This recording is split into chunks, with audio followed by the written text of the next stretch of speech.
ક્યારેય વિચાર્યું છે કે આપણા ગામ કે શહેરમાં જે રસ્તા બને છે, ઘરે પાણી આવે છે કે પછી કચરો ઉપાડવાની વ્યવસ્થા છે, આ બધું કોણ સંભાળે છે? વેલ, આજે આપણે ગુજરાતની સ્થાનિક સરકારના આ જ આખા માળખાને એકદમ સરળ ભાષામાં સમજવાના છીએ. ચાલો શરૂ કરીએ.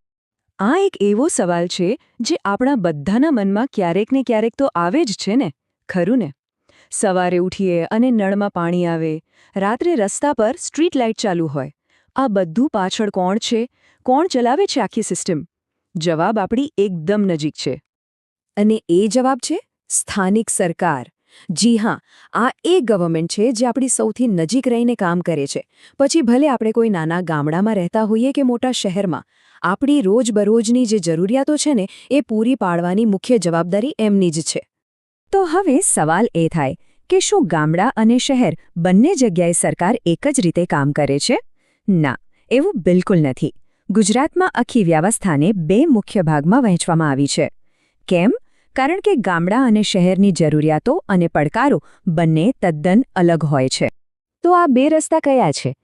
એક તરફ છે ગ્રામીણ પ્રશાસન, જેનું મુખ્ય ફોકસ ગામડાઓનો વિકાસ છે, અને બીજી બાજુ છે શહેરી પ્રશાસન, જે શહેરોની જે મોટી અને જટિલ જરૂરિયાતો હોય તેને પહોંચી વળવા માટે બનેલું છે. બંનેનું માળખું અને કામ કરવાની રીત બધું જ અલગ છે. ચાલો સૌથી પહેલાં આપણે ગામડાની શાસન વ્યવસ્થાને નજીકથી જોઈએ. આને આપણે પંચાયતી રાજ તરીકે ઓળખીએ છીએ. આની પાછળનો મૂળભૂત વિચાર જ એ છે કે શાસન લોકોના હાથમાં રહે, છેક પાયાના સ્તર સુધી. હવે આ પંચાયતી રાજની સૌથી મોટી ખાસિયત એ છે કે એ એક લેવલ પર કામ નથી કરતું. એ એક મજબૂત 3 માળની ઇમારત જેવું છે. આ ત્રણેય માળ એટલે કે ત્રણેય સ્તર એકબીજા સાથે જોડાઈને કામ કરે છે, જેથી શાસન છેક નીચે સુધી પહોંચી શકે. તો આ 3 માળ કયા છે? જુઓ, સૌથી ઉપરના માળે છે જિલ્લા પંચાયત, જે આખા જિલ્લા લેવલ પર મોટી યોજનાઓ ઘડે છે. એની નીચે વચ્ચેના માળે આવે છે તાલુકા પંચાયત, જે તાલુકા સ્તરે યોજનાઓનો અમલ કરાવે છે. અને સૌથી નીચે પાયામાં જે સીધી લોકો સાથે જોડાયેલી છે એ છે ગ્રામ પંચાયત. આ જ તો છે જે ગામની રોજબરોજની સમસ્યાઓ ઉકેલે છે. આમ પાવર ઉપરથી નીચે સુધી વહેંચાયેલો રહે છે. ઓકે, તો ગ્રામીણ વ્યવસ્થા તો સમજાઈ ગઈ. હવે ચાલો ગામડામાંથી નીકળીને શહેરો તરફ જઈએ. મોટા શહેરો અને નગરોમાં શાસનનું માળખું કેવું હોય છે? એ ગામડા કરતાં થોડું અલગ છે. ચાલો એને પણ સમજીએ. શહેરી વિસ્તારોમાં મુખ્યત્વે 2 પ્રકારની સંસ્થાઓ કામ કરે છે, જે એકદમ મોટા શહેરો છે, જેમ કે અમદાવાદ કે સુરત. ત્યાં હોય છે મહાનગરપાલિકા. અને એનાથી જે નાના શહેરો છે ત્યાં હોય છે નગરપાલિકા. તો અહીં ગ્રામીણ જેવું 3 સ્તરીય માળખું નથી, પણ શહેરના કદ અને વસ્તીના આધારે આ બેમાંથી એક વ્યવસ્થા કામ કરે છે. તો આપણે ગ્રામીણ અને શહેરી એમ બંને વ્યવસ્થાને અલગ અલગ રીતે સમજી. હવે સમય છે આ બધા ટુકડાઓને જોડીને ગુજરાતના સ્થાનિક શાસનનું એક આખું કમ્પ્લીટ ચિત્ર જોવાનું. તો આ રહ્યું આખી વ્યવસ્થાનું સાર. એકદમ સિમ્પલ. ગ્રામીણ વિસ્તારો માટે 3 સ્તરની પંચાયતી રાજ સિસ્ટમ, જિલ્લા, તાલુકા અને ગ્રામ પંચાયત. અને શહેરી વિસ્તારો માટે 2 સંસ્થાઓ, મહાનગરપાલિકા અને નગરપાલિકા. આનાથી સ્પષ્ટ થાય છે કે ગુજરાતમાં સ્થાનિક શાસન જે તે વિસ્તારની જરૂરિયાત પ્રમાણે જ બનાવવામાં આવ્યું છે. તો આ છે ગુજરાતના સ્થાનિક શાસનનું આખું માળખું. પણ શું આ સિસ્ટમ પરફેક્ટ છે? શું તેને હજી વધુ સારી બનાવી શકાય? એક જાગૃત નાગરિક તરીકે આપણે એ કેવી રીતે નક્કી કરી શકીએ કે આ સરકારો ખરેખર લોકો માટે કામ કરી રહી છે? આ સવાલો પર વિચારવું એ જ તો લોકશાહીમાં આપણી સૌથી મોટી જવાબદારી છે.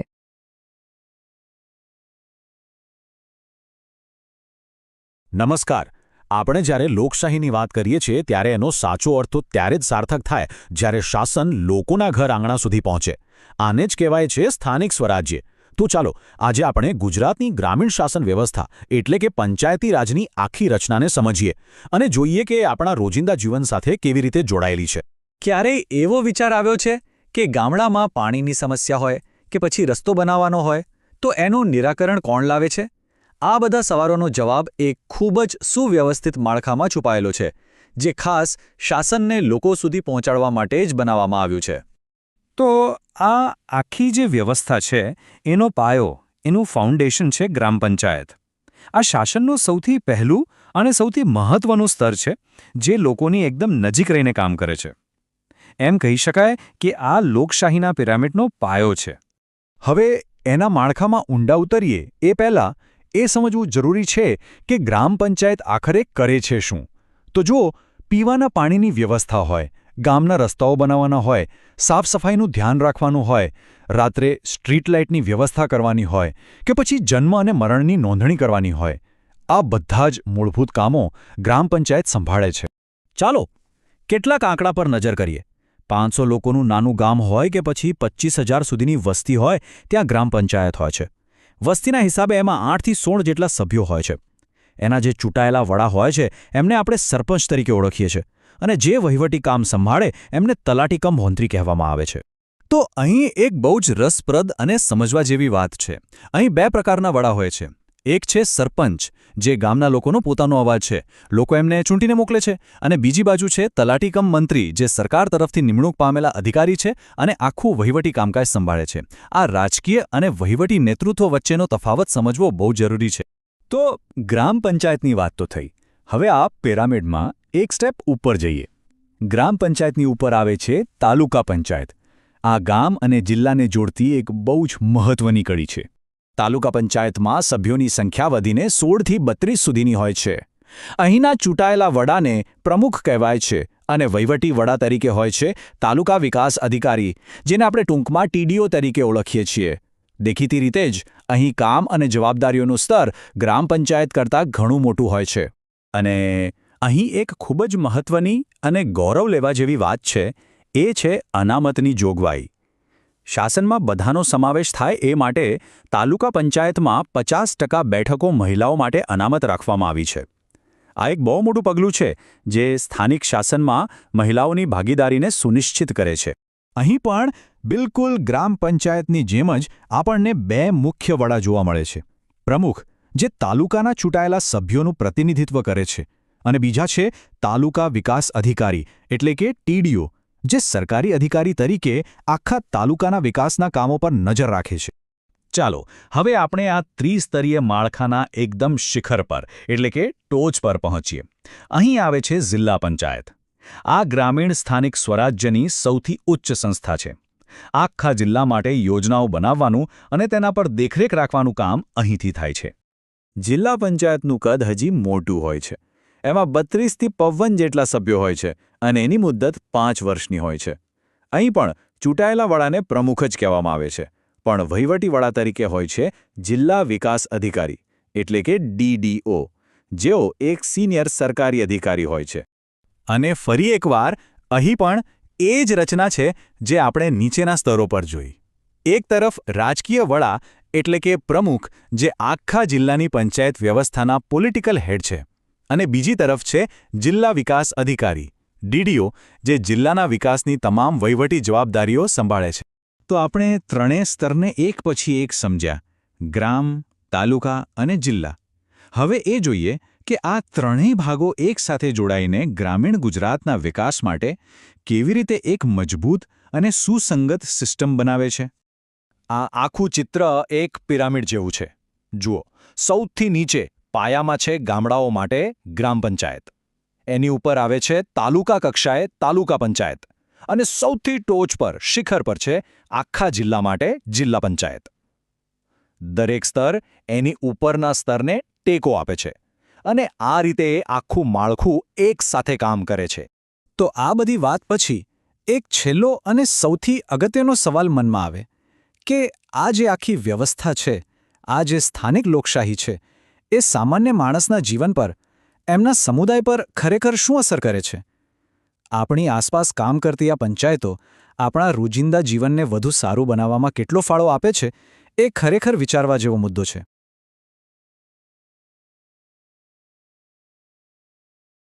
આપણા શહેરનો વહીવટ કોણ ચલાવે છે? ગુજરાતમાં આનો જવાબ મોટે ભાગે 2 શબ્દોમાં મળે છે: નગરપાલિકા અને મહાનગરપાલિકા. હવે આ શબ્દો સાંભળવામાં તો લગભગ સરખા જ લાગે, નહીં? પણ માનો આ બંનેની પાછળ શાસનની એક આખી અલગ દુનિયા છે. તો ચાલો આજે આ બંને વચ્ચેનો ભેદ એકદમ સ્પષ્ટ કરી દઈએ. ક્યારે વિચાર આવ્યો છે કે આપણે ઘરની બહાર નીકળીએ અને જે પાક્કો રસ્તો દેખાય છે, આપણા નળમાં જે પાણી આવે છે કે પછી રોજ કચરો ઉપાડવા જે ગાડી આવે છે, આ બધી વ્યવસ્થા પાછળ આખરે છે કોણ? બસ આ જ સવાલનો જવાબ આપણને સ્થાનિક સ્વરાજ્યની સંસ્થાઓ સુધી લઈ જાય છે. તો આ સફરની શરૂઆત આપણે નાના અને મધ્યમ કદના શહેરોની શાસન વ્યવસ્થાથી કરીએ, જેને આપણે સૌ નગરપાલિકા તરીકે ઓળખીએ છીએ. કોઈ પણ શહેરની શાસન વ્યવસ્થા સમજવી હોય ને તો એની વસ્તીનો આંકડો સૌથી પહેલાં જોવો પડે. અને નગરપાલિકા માટે આ જાદુઈ આંકડો છે 25,000. હા, નિયમ એકદમ સીધો અને સરળ છે. જે શહેરી વિસ્તારની વસ્તી 25,000 કરતાં વધી જાય ત્યાં સ્થાનિક વહીવટ માટે નગરપાલિકા બનાવવી પડે છે. સમજો કે આ એની પહેલી લાયકાત છે. તો સરળ શબ્દોમાં કહીએ તો નગરપાલિકા એટલે નાના શહેરોની સ્થાનિક સરકાર. એનું મુખ્ય કામ શું? તો કે શહેરના લોકોને સ્વચ્છતા, પાણી, રસ્તા અને સ્ટ્રીટ લાઇટ્સ જેવી મૂળભૂત સુવિધાઓ પૂરી પાડવાનું. હવે સવાલ એ થાય કે આ બધું સંભાળે છે કોણ? જુઓ, અહીં બે મુખ્ય ધરી છે. એક રાજકીય વડા, જે ચૂંટાયેલા સભ્યોમાંથી બને છે અને એમને કહેવાય છે પ્રમુખ. અને બીજી છે વહીવટી ધરી, જેનું સંચાલન સરકાર દ્વારા નિમાયેલા ચીફ ઓફિસર કરે છે. અને હા, અહીંયા એક ખાસ વાત નોંધવા જેવી છે. પ્રમુખનો કાર્યકાળ પૂરા 5 વર્ષનો નથી હોતો, પણ 2.5 વર્ષનો હોય છે. આના કારણે ઘણીવાર એક જ ટર્મમાં 2 અલગ અલગ સભ્યોને નેતૃત્વ કરવાનો મોકો મળી શકે છે. પણ જ્યારે શહેર મોટું થાય, એની વસ્તી અને જરૂરિયાતો વધે, ત્યારે શું? ત્યારે શાસનનું સ્વરૂપ પણ મોટું અને વધુ શક્તિશાળી બનાવવું જ પડે ને? અને આ મોટા સ્વરૂપ માટેનો નિર્ણાયક આંકડો છે 5 લાખ. જે શહેરની વસ્તી 5 લાખ કે એનાથી વધી જાય એ નગરપાલિકામાંથી સીધું અપગ્રેડ થઈને મહાનગરપાલિકાનો દરજ્જો મેળવે છે. આ એક બહુ મોટો બદલાવ છે. મહાનગરપાલિકા એટલે કે મ્યુનિસિપલ કોર્પોરેશન. આ છે મોટા શહેરોની સરકાર. એની પાસે ખાલી વધુ સત્તા જ નથી હોતી, પણ જવાબદારીઓ અને બજેટ પણ ઘણું મોટું હોય છે. જેમ કે આખા શહેરની બસ સેવા, મોટા બગીચાઓ અને ફાયર બ્રિગેડ જેવી અનેક સેવાઓ. અહીંનું માળખું પણ વિશાળ છે. અહીં ચૂંટાયેલા સભ્યોને કોર્પોરેટર કહેવાય છે. રાજકીય વડા પ્રમુખ નહીં, પણ મેયર તરીકે ઓળખાય છે. અને વહીવટની આખી કમાન ચીફ ઓફિસરના બદલે રાજ્યના એક સિનિયર IAS અધિકારી એટલે કે મ્યુનિસિપલ કમિશનર સંભાળે છે. અને નવાઈની વાત એ છે કે શહેર ભલે ગમે તેટલું મોટું હોય, મેયરનો કાર્યકાળ પણ નગરપાલિકાના પ્રમુખની જેમ 2.5 વર્ષનો જ હોય છે. રાજકીય નેતૃત્વના કાર્યકાળમાં આ એકરૂપતા રાખવામાં આવી છે. તો ચાલો અત્યાર સુધી આપણે જે પણ વાત કરી એનો એક ટૂંકો સારાંશ કાઢી લઈએ અને બંને વ્યવસ્થાઓ વચ્ચેના મુખ્ય તફાવતો પર એક નજર નાખી લઈએ. તો જુઓ, પહેલો અને સૌથી મોટો ફરક છે રાજકીય વડાના પદમાં. નાના શહેરમાં પ્રમુખ અને મોટા મહાનગરમાં મેયર. ખાલી નામ જ અલગ નથી, એમની સત્તા અને જવાબદારીનું સ્તર પણ એકદમ અલગ છે. બરાબર એ જ રીતે વહીવટી સ્તરે પણ મોટો તફાવત છે. નગરપાલિકામાં જ્યાં ચીફ ઓફિસર હોય છે, ત્યાં મહાનગરપાલિકામાં આખા શહેરના વહીવટની ધુરા મ્યુનિસિપલ કમિશનરના હાથમાં હોય છે, જે સીધા સરકારને જવાબદાર હોય છે. આ ટેબલ આખી વાતને એકદમ સાફ કરી દેશે. વસ્તીનું માપદંડ 25,000 વિરુદ્ધ 5 લાખ. રાજકીય નેતૃત્વ પ્રમુખ વિરુદ્ધ મેયર. વહીવટી નેતૃત્વ ચીફ ઓફિસર વિરુદ્ધ મ્યુનિસિપલ કમિશનર. અને હા, એકમાત્ર સમાનતા બંનેના રાજકીય વડાનો 2.5 વર્ષનો કાર્યકાળ. બસ આ 4 મુદ્દા જ બંને વચ્ચેનો મૂળભૂત તફાવત છે. આથી આખી વાતનો સાર બસ એટલો જ છે કે કોઈ પણ શહેરની વસ્તી જ નક્કી કરે છે કે તેનું સંચાલન કોણ કરશે અને કેવી રીતે કરશે. જેમ શહેરનું કદ વધે તેમ તેની શાસન પ્રણાલી વધુ જટિલ, વધુ શક્તિશાળી અને વધુ સ્તરવાળી બનતી જાય છે. તો હવે છેલ્લો અને સૌથી અગત્યનો સવાલ આપણા સૌ માટે. જે શહેરમાં આપણે રહીએ છીએ એ નગરપાલિકા દ્વારા ચાલે છે કે મહાનગરપાલિકા દ્વારા? અને આ શાસન વ્યવસ્થાની સીધી અસર આપણા રોજિંદા જીવન પર, આપણને મળતી સુવિધાઓ પર કેવી રીતે પડે છે? આ જાણવું એ જ તો એક જાગૃત નાગરિકની સાચી ઓળખ છે.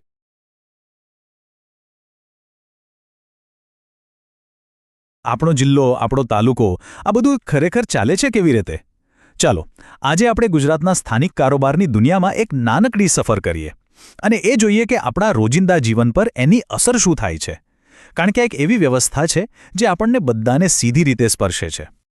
તો સવાલ એ છે કે આપણા જિલ્લાનું સંચાલન કોણ કરે છે? ક્યારેય મનમાં આવ્યું છે કે આપણા વિસ્તારમાં રસ્તાની મરામત કોણ કરાવે કે પછી પાણીની સમસ્યા આવે તો કોણ ઉકેલે? જુઓ, આ બધા સવાલોના જવાબ છે ને એક જટિલ પણ એકદમ સુવ્યવસ્થિત તંત્રમાં છુપાયેલા છે. અને બસ એ જ આજે આપણે સમજવાના છીએ. વાત જાણે એમ છે કે આ કોઈ દૂર બેઠેલી સરકારની વાત નથી. ના, આ તો એવી પ્રણાલી છે જે જમીનના દસ્તાવેજથી લઈને સામાજિક સહાય સુધી દરેક નાગરિકના જીવનનો એક મહત્વનો હિસ્સો છે. તો ચાલો આજની આ સમજમાં આપણે એ મુખ્ય ભૂમિકાઓને ઓળખીએ જે આપણા વિસ્તારને એકદમ સરળતાથી અને ન્યાયપૂર્ણ રીતે ચલાવવાનું કામ કરે છે. તો સૌથી પહેલાં ચાલો આ સિસ્ટમના મુખ્ય ખેલાડીઓને મળીએ, એટલે કે આપણા વહીવટી વડાઓ. આ એ લોકો છે જે એ સુનિશ્ચિત કરે છે કે સરકારના જે પણ નીતિ નિયમો છે ને એ જમીન સ્તરે એટલે કે આપણા સુધી એકદમ બરાબર રીતે લાગુ થાય. જિલ્લાની વાત આવે એટલે સૌથી પહેલું નામ આવે કલેક્ટરનું. એમને જિલ્લાના કેપ્ટન પણ કહી શકાય, કેમ કે એ માત્ર વહીવટી વડા નથી, પણ જિલ્લા મેજિસ્ટ્રેટ તરીકે કાયદો અને વ્યવસ્થા પણ સંભાળે છે. એટલે કે જિલ્લામાં ચૂંટણીઓનું આયોજન કરવું હોય કે પછી કોઈ કુદરતી આફત વખતે રાહત કાર્યોનું સંચાલન, આ બધી જ મોટી જવાબદારીઓ એમના ખભે હોય છે. સારું, તો હવે જિલ્લાથી એક પગથિયું નીચે ઉતરીએ તાલુકા સ્તરે. અહીં મુખ્ય ભૂમિકા ભજવે છે મામલતદાર. એ તાલુકાના મહેસૂલી બળા કહેવાય. મહેસૂલી એટલે કે ખેડૂતોના જમીનના રેકોર્ડ સાચવવા હોય કે પછી કોઈ મિલકતની ખરીદી વેચાણની નોંધણી કરવી હોય, આ બધું જ એમના કાર્યક્ષેત્રમાં આવે છે. તો આ બંને ભૂમિકાઓ વચ્ચેનો તફાવત સમજવો ખૂબ જ જરૂરી છે. જુઓ, કલેક્ટરનું કાર્યક્ષેત્ર આખો જિલ્લો છે, જેમાં વ્યાપક વહીવટ અને કાયદો વ્યવસ્થા બધું જ આવી જાય, જ્યારે મામલતદાર તાલુકા સ્તરે મુખ્યત્વે મહેસૂલી બાબતો પર જ ધ્યાન કેન્દ્રિત કરે છે. એટલે કે એક મોટા ચિત્રને સંભાળે છે તો બીજા એકદમ પાયાના સ્તરે કામ કરે છે.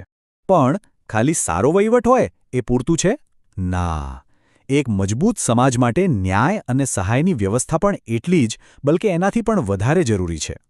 તો હવે ચાલો એ પ્રણાલીઓ પર નજર કરીએ જે સમાજના જરૂરિયાતમંદ વર્ગોને આધાર અને સુરક્ષા પૂરી પાડે છે. અને આ કામ માટે છે સામાજિક ન્યાય સમિતિ. અને એક વાત ખાસ યાદ રાખવા જેવી છે, આ કોઈ વૈકલ્પિક વ્યવસ્થા નથી.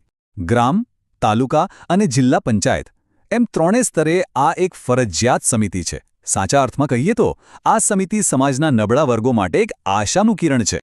તો આ સમિતિ કરે શું? એનું મુખ્ય કામ એ સુનિશ્ચિત કરવાનું છે કે સમાજના દરેક વર્ગને વિકાસની સમાન તક મળે.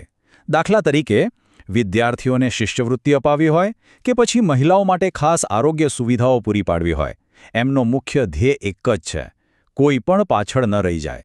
જ્યારે પણ વાત ન્યાયની આવે ને, ત્યારે બે શબ્દો સૌથી મહત્વના બની જાય છે: ઝડપ અને પહોંચ. કહેવાય છે ને કે મોડો મળેલો ન્યાય એ અન્યાય બરાબર છે. અને બસ આ જ વિચાર પર એક અદ્ભુત વ્યવસ્થા આધારિત છે. અને એ વ્યવસ્થા છે લોક અદાલત. નામ પ્રમાણે જ આ છે લોકોની અદાલત. એનો મુખ્ય હેતુ શું છે? તો કે ગરીબ અને સામાજિક રીતે પછાત વર્ગોને ઝડપી અને સાવ વિનામૂલ્યે ન્યાય આપવાનો. અહીં સમાધાન દ્વારા કેસોનો નિકાલ થાય છે, જેથી કોર્ટની લાંબી અને ખર્ચાળ પ્રક્રિયામાંથી બચી શકાય. એમ કહી શકાય કે અહીં ન્યાય લોકોના ઘરાંગણે આવે છે. સારું, તો અત્યાર સુધી આપણે વહીવટ અને ન્યાયના અલગ અલગ પાસા તો જોયા. હવે આ બધાને એકસાથે જોડીને જોઈએ કે આ આખી વ્યવસ્થા આપણા માટે એટલે કે નાગરિકો માટે કેમ આટલી બધી મહત્વની છે. અહીં એકદમ સ્પષ્ટપણે જોઈ શકાય છે કે દરેક સ્તરે એક ચોક્કસ જવાબદારી નક્કી થયેલી છે. જુઓ, જિલ્લા સ્તરે કલેક્ટર, તાલુકા સ્તરે મામલતદાર, દરેક સ્તરે નબળા વર્ગો માટે સામાજિક ન્યાય સમિતિ અને બધા માટે સુલભ ન્યાય આપતી લોક અદાલત. આ ચારે સ્તંભ મળીને એક મજબૂત અને કાર્યક્ષમ માળખું બનાવે છે. અને હવે અંતે એક સવાલ જે ખરેખર વિચારવા જેવો છે. જરા 1 મિનિટ માટે કલ્પના કરો કે જો આ વ્યવસ્થા હોય જ નહીં તો? સ્થાનિક સ્તરે કોઈ સંચાલક ન હોય, નબળા વર્ગો માટે કોઈ મદદ ન હોય અને ઝડપી ન્યાયનો કોઈ રસ્તો જ ન હોય, તો આપણું સામાજિક જીવન કેવું હોય? કદાચ આ પ્રણાલીનું સાચું મૂલ્ય એના હોવામાં જ છે.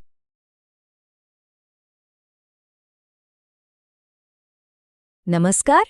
ક્યારે એવો વિચાર આવ્યો છે કે આપણા ગામડાઓ એ પોતાનો વહીવટ કઈ રીતે કરતા રહેશે? આજે આપણે વાત કરીશું ગુજરાતના એક એવા યુનિક મોડલની, એક એવા મોડલની જેણે ગ્રામીણ સ્વશાસનની આખી વ્યાખ્યા જ સમજોને બદલી નાખી છે.